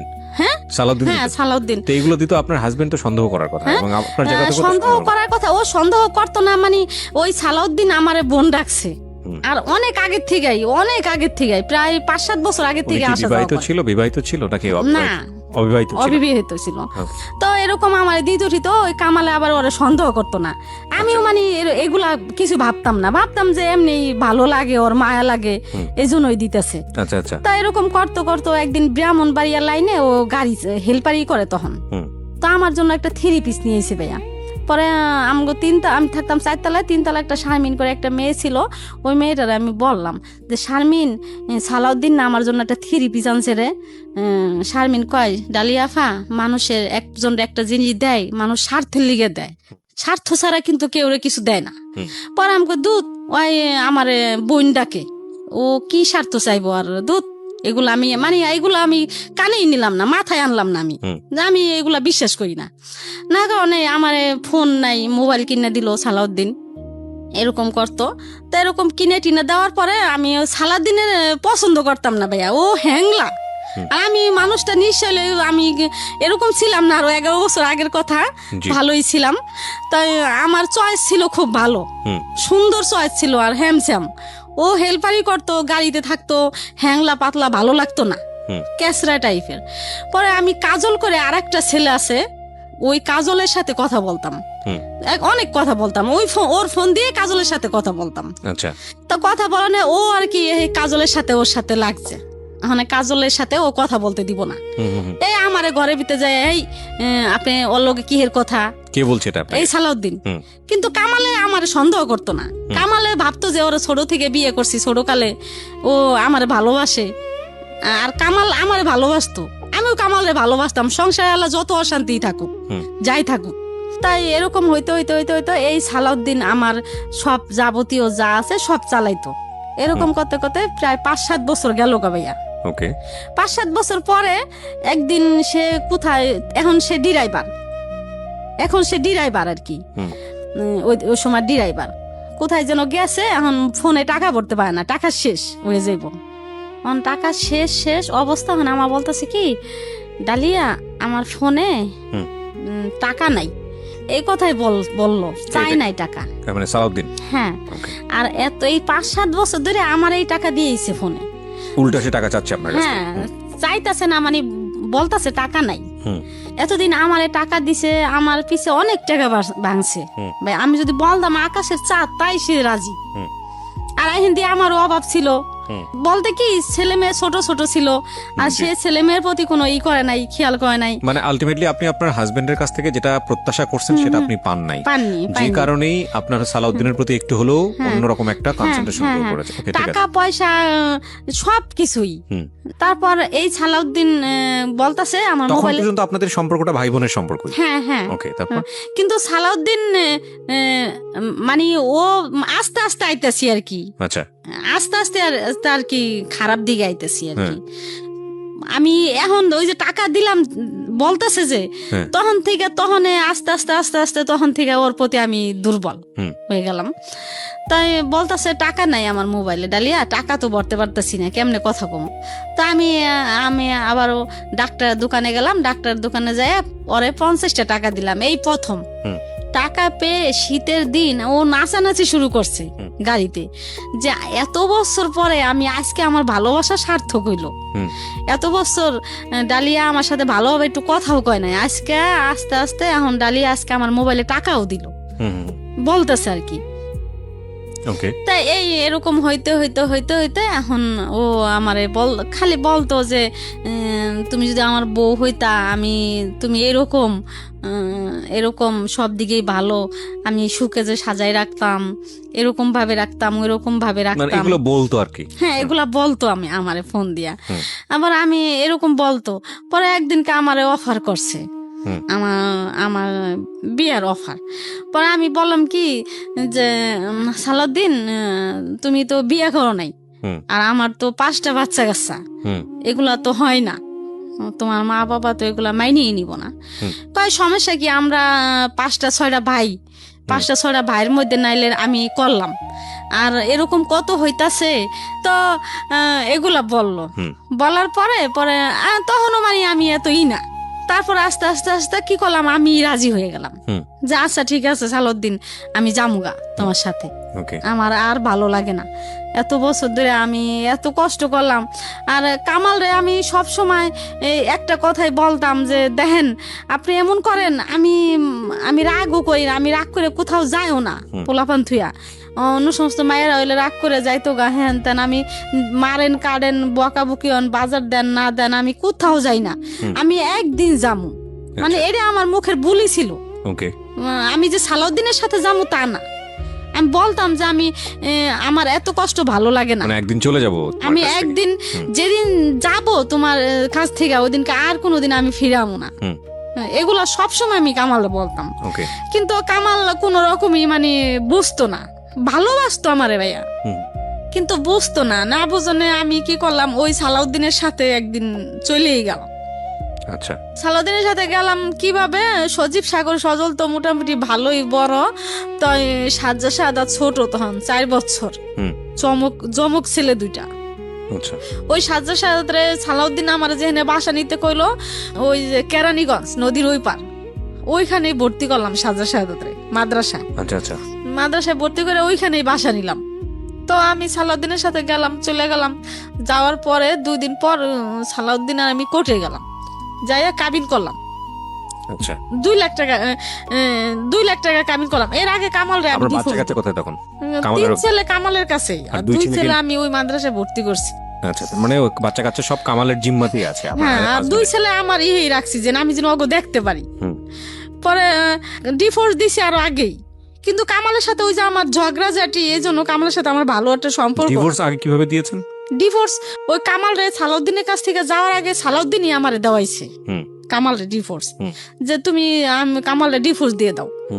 পরে কি করলাম, আমি ডিভোর্স দিয়ে দিলাম কামাল রে, দিয়া সালাউদ্দিন রে নিয়ে আমি কেরানীগঞ্জ ওদিকে বাসা নিলাম। নিয়া পরে 2 দিন পরে আমরা কি করলাম, কোর্টে যাইয়া 2 লাখ টাকা কাবিন করলাম। 2 লাখ টাকা কাবিন করলাম। এরপরে কামালে তো আমি যেদিন গেছি ওই দিন থেকে যদি আইয়া দেখছে আমি ঘরে নাই, এই পাগল, এই দিন ওই আর কি তার হুশ হইলো, কিন্তু এতদিন তার হুশ হয় নাই। সে ভাবে নাই যে আমি চলে যাম। আমি কামাল পাগলের মতো হয়ে গেছে। সালাউদ্দিন গো বাসায় নিচতলা, আমার গো বাসায় 5 তলা। সালাউদ্দিনের মা বাবা সবাই নিচতলায় থাকে। তাই যাওয়ার মধ্যে আমার বাসায় সালাউদ্দিনই যাইতো, কামাল জানে, আর তো কেউ যাইতো না। তাই ও সালাউদ্দিনের সাথে আমি কাবিন করলাম। তাই এই হিন্দি আর কি আমার খোঁজাখুঁজি করতেছে কামাল, যে কোথায় গেল, রাগ হয়ে হয়তো কারো বাসায় গেল নি না কি করলো, সে এখনো বুঝে নাই যে আমি সালাউদ্দিনের সাথে গেছি। তখন পর্যন্ত সে মানে বিশ্বাসই করতে পারছে না, বিশ্বাসই করতে পারতেছে না যে আমি সালাউদ্দিনের সাথে চলে যাবো। আর সালাউদ্দিন তো বাড়িতে, আমার ওই জায়গা থুয়ে সালাউদ্দিন বাড়িতে আশেপাশে ঘুরতো, যেন না বুঝতে পারে কেউ, কামালে যেন না বুঝতে পারে। তো তারপরের দিন কামাল সালাউদ্দিন রে এক গলির মধ্যে নিয়ে ওর পায়ে ফন্দ ধরছে সালাউদ্দিনের, যে সালাউদ্দিন ডালিয়া কই আছে তুই কইতে পারবি, তুই আমার বাসায় যাইতে আইতি, তোর সাথে পুনুর করতো, সারাদিন কথাবার্তা কইতো, তুই কত ডালিয়া কই আছে। পরে সালাউদ্দিন কয় ভাই আমি তো জানি না ডালিয়া কই আছে। পরে এমন করতে করতে সে দেশের থেকে, দেখেন কামাল এখন পাগল, দেশের থেকে ফকির আনছে, ফকির আইনে আমারে আনবো আর কি তাবিজ কইরা, দেশের থেকে ভালো টাকা দিয়ে ফকির আনছে আইনা। এখন ফকিরে বলে দিছে যে ওদিকে আছে। পরে কি করলো কামালে, ওদিক থেকে আমারে বাইর করলো। কোথায় ছিলেন? ওই কেরানীগঞ্জ, ওদিক থেকে কেমনে খোঁজ নিয়ে আমার বাড়ি করলো। কেরানীগঞ্জে তখন আপনি এবং ততদিন কি জানতে পারছে যে আপনি সালাউদ্দিনকে বিয়ে করে ফেলছেন? পরে জানতে পারছে। না, কি বের করার আগে জানছে না বের করার পরে জানছে? বাইর করার আগেই জানছে। কেমনে? সালাউদ্দিনের সাথে আমি দেশে গেছি একবার, দেশে গেছি, এখন সালাউদ্দিন বলতেছে কি ডালি আমি তুমি বাসায় যাম, বাড়িটা আমার বোনের বাড়িতে গেছি। পরে হাসিনা আমার বোন মাদ্রাসা, এখন আমার বোনে বলতেছে কি মাদ্রাসার ভিতরে বাসা, কয় কি যে এক নিজের রক্তের আত্মীয় স্বজন ছাড়া আর কেউ নেওয়া যাইব না। পরে আমি কই কি না সালাউদ্দিনটা আনতে হইব, সালাউদ্দিনটা আমি আনবই, আর যদি না আনতে দেয় তাহলে আমি আর কোনোদিন আন না। তা আমার বোনেরা আবার আমার খুব ভালোবাসে, খুব, আমি আবার তেরা, এই জন্য আমার বোনেরা অনেক ভালোবাসে আমার। আমি খাই না খাই আমার বোনের করে। তারপরে আমার সালাউদ্দিন গেল দেশে, যাইয়া একদিন থাকলো, থাইকা তারপরের দিন আবার আইসে পড়লো, আমারে নিয়ে ঢাকাইছে।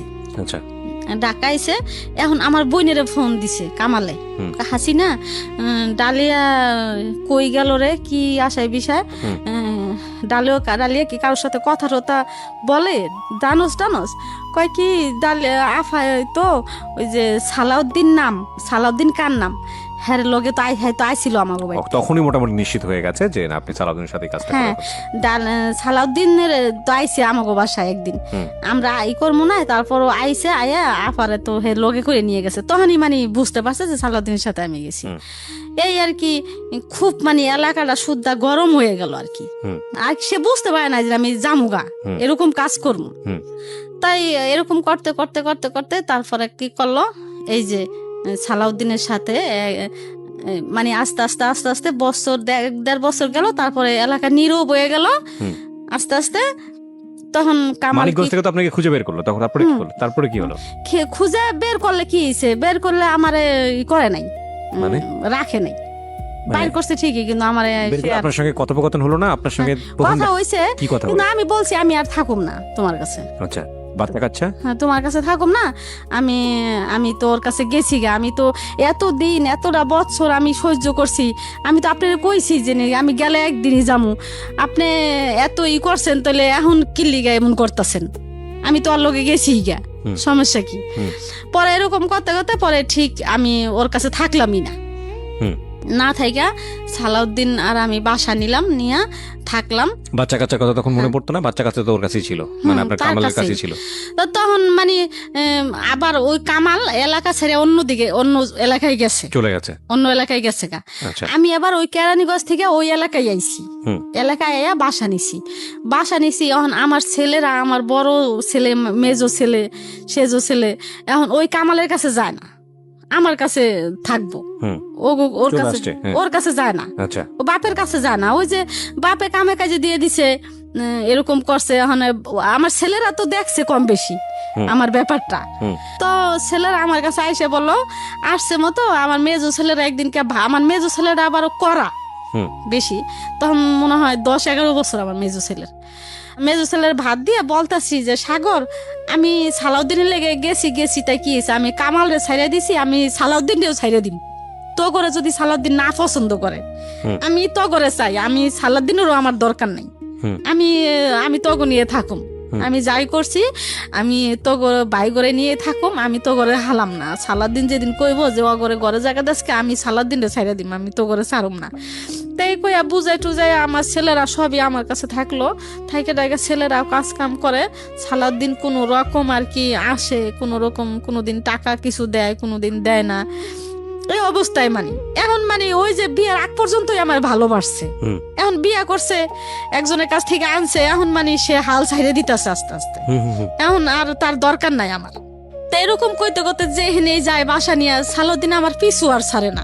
আচ্ছা, 10 দিন পরে যাক আর 15 দিন পরে যাক আর 1 মাস পরে যাক, সে আমার কাছে যাই সালাউদ্দিন, আমার বাজার দেখ আর না দেখ, টাকা পয়সা দেখ আর না দেখ, এখান দিয়ে আমার ওই সজীব, সাগর, সজল, ছোট মানুষ 3 জনে কাজ করে আমারে টাকা দেয়, টাকা দিয়া ওগুলা দিয়ে টুকটাক চালায়, সাজ্জাসাদাতরে মাদ্রাসায় পড়াই, মাদ্রাসায় ভর্তি করছে আমার জমজ 2 ছেলেরে। আচ্ছা, আমার ইচ্ছা যে আমার সাজ্জাসাদাতরে হাফেজ মাওলানা বানাম, এই আশা আমার। তো আমি ও করে মাদ্রাসায় ভর্তি করছি, ভর্তি করে ওরা আমার টাকা পয়সা দেয়, সালাউদ্দিন ও টুকটাক কোন রকম দেয় আর কি, কোন রকম কি মানে তার একটা আছে না যে আমি বিয়ে করছি, আমার এত টাকা দিতে হইব মাসে, আমি যেহেতু ওরা একজনের কাছ থেকে আনছি, আমার এত টাকা দিতে হইব, আমার ওরে দিতেই হইব, এগুলা তার মানে মাথায় নাই।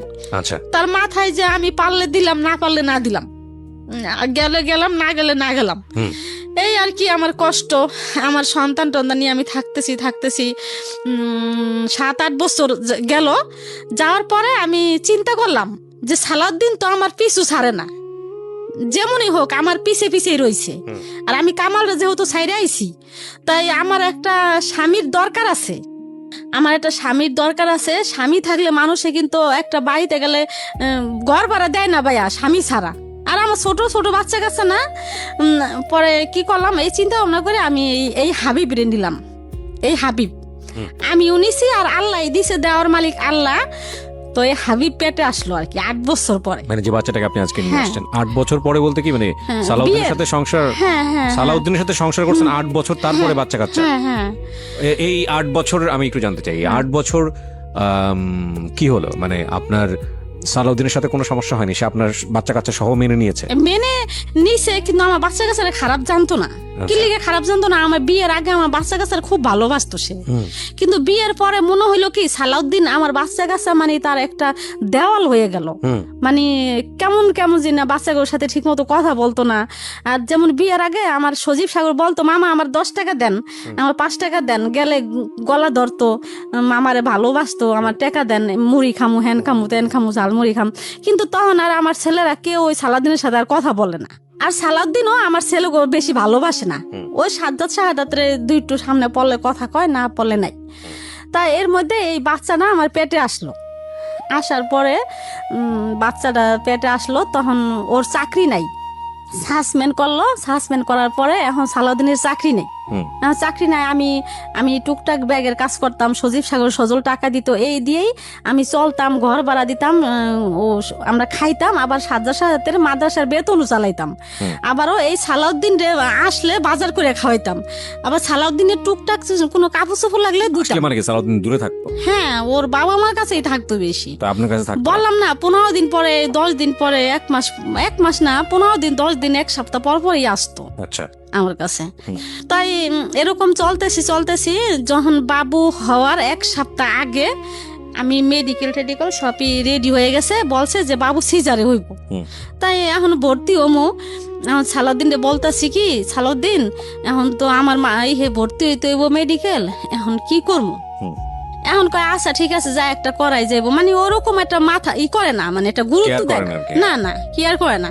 না কারণে ও এক সপ্তাহ আগে আমার বাসার থেকে, বাবু হয়েছে নভেম্বরের 9 তারিখে, এর আগে এক সপ্তাহ আগে আমার বাসা থেকে বের হয়ে যাইতাছে, সকালবেলা বের হয়ে যাইতাছে।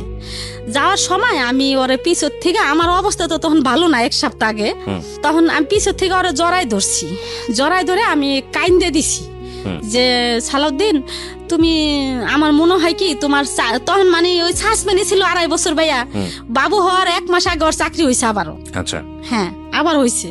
হওয়ার পরে এখন আমার আর ভালো লাগতেছে না, যে এমনি ওই কেমন যেন আর ভাবসাব বেশি একটা ভালো না। আর চাকরি হয়েছে, এখন মনে হয় যে সালাউদ্দিন আমার ছেড়ে চলেই যাইব।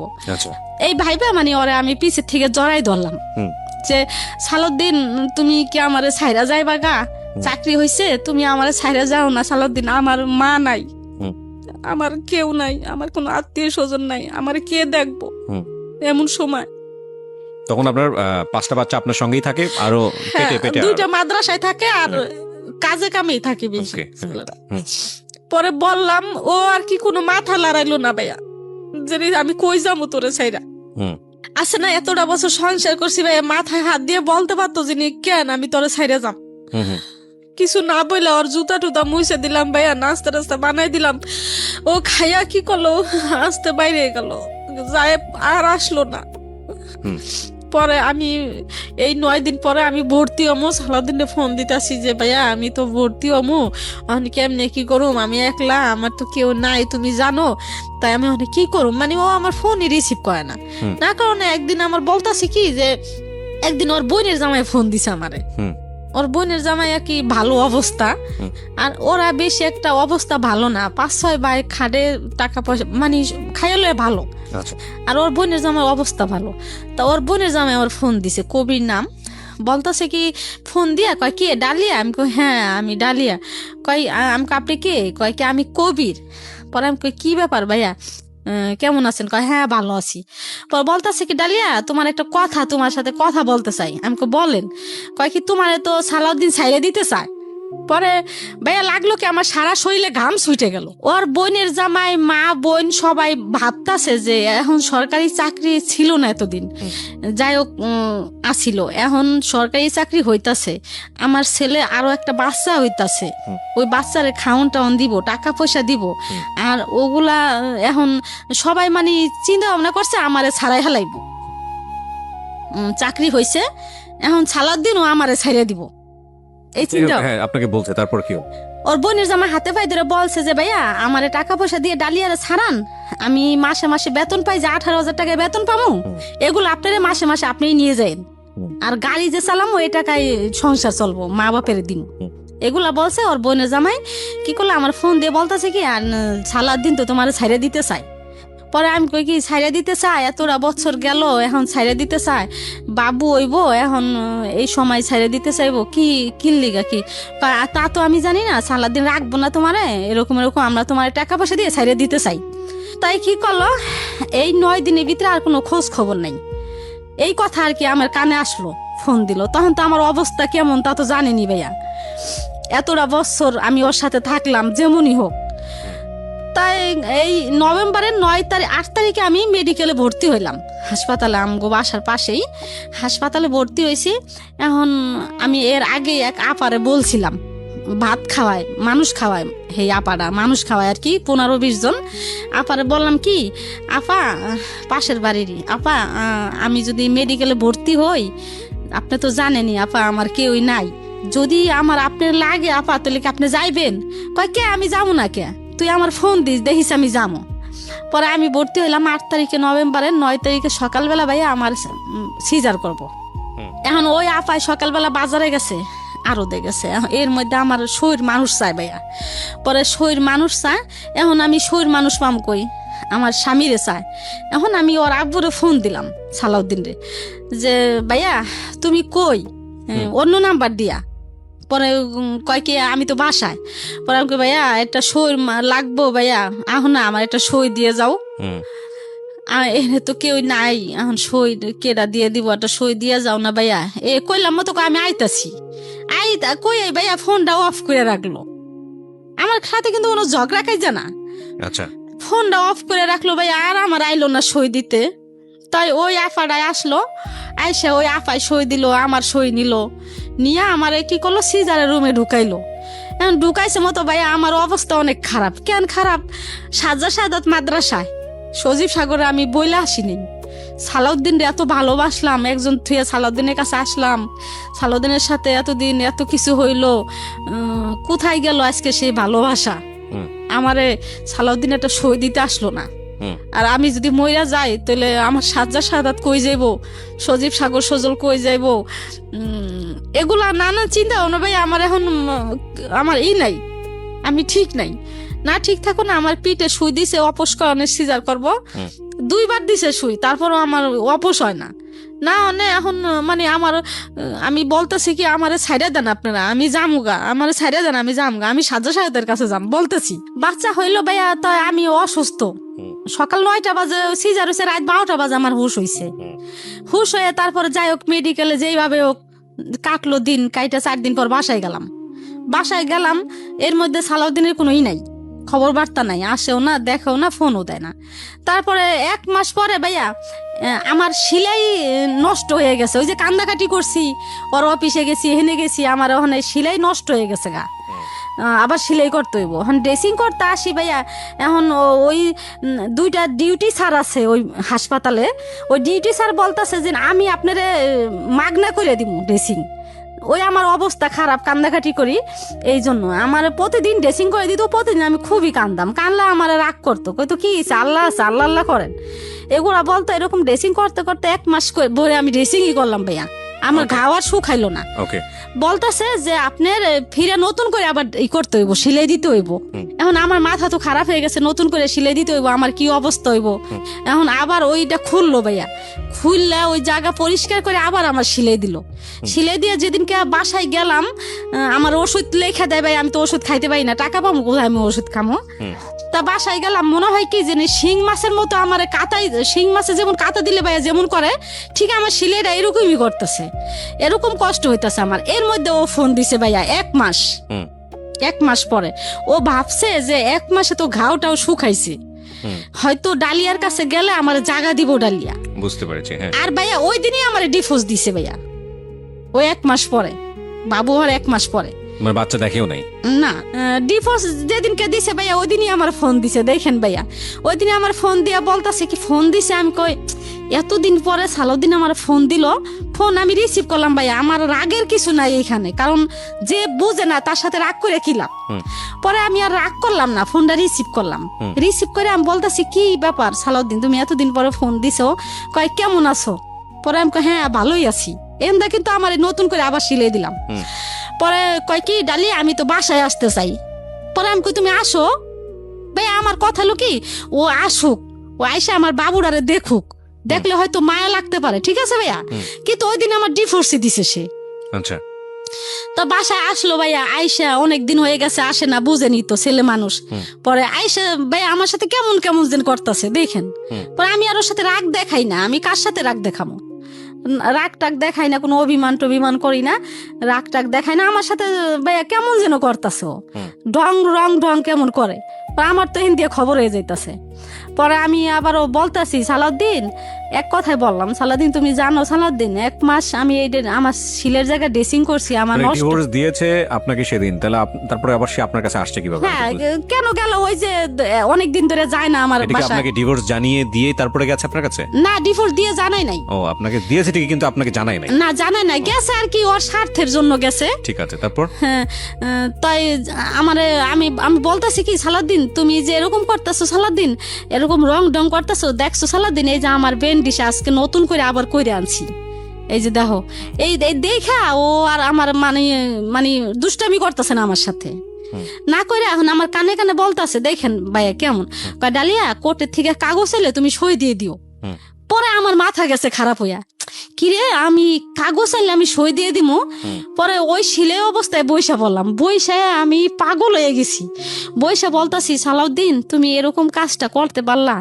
তুমি কেমনে করলা সালাউদ্দিন? তোমার মনে কি কিছু কইলো না? আর তোমার কি কিছু অতীত কিছু মনে পড়লো না তোমার? তুমি আমার কেমনে আছো হাবিব ওইছে, তোমার কিছুই কি মনে পড়লো না সালাউদ্দিন?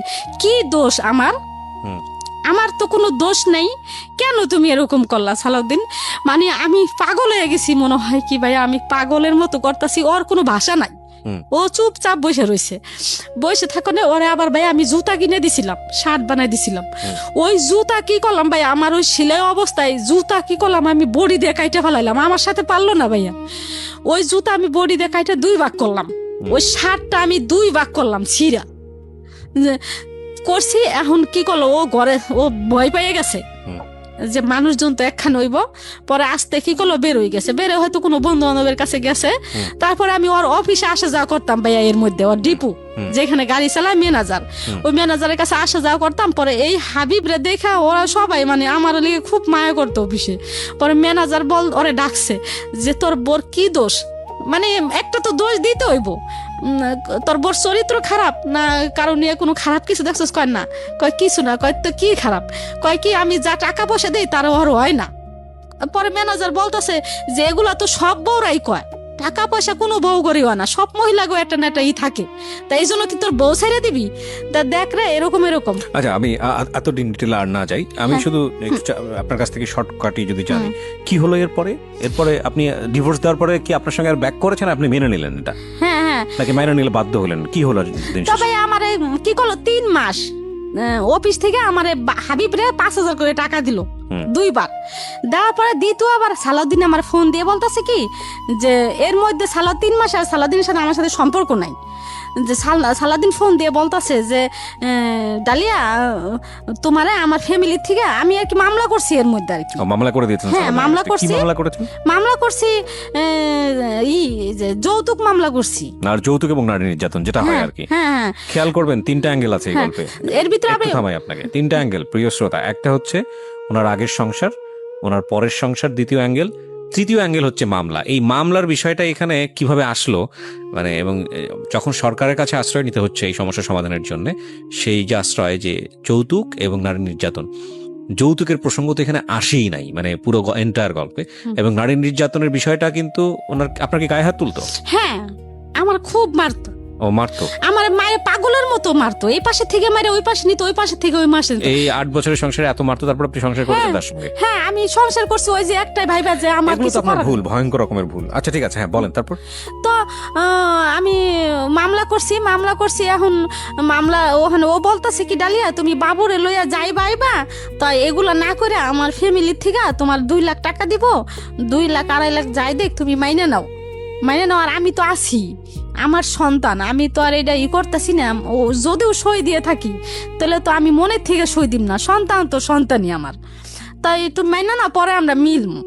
তাই ভাইয়া আমি কি করলাম, ওর কথা আমার ভুল হয়ে গেছে বলতেছে, আমার ভুল হয়ে গেছে। আমি ওই ম্যানেজার টেনাজার সবার কথা মতো মামলাটা তুলে নিলেন? হ্যাঁ, না তুলে নিলাম না, ওর উকিলে আমার উকিলে মিলা এই মানে এক জায়গায় বইসা ওই আমারে কি করলো 2.5 লাখ টাকা দিল। বাবুর হাবিবের বাবদ 50,000 টাকা আর আমার কাবিনের 2 লাখ টাকা।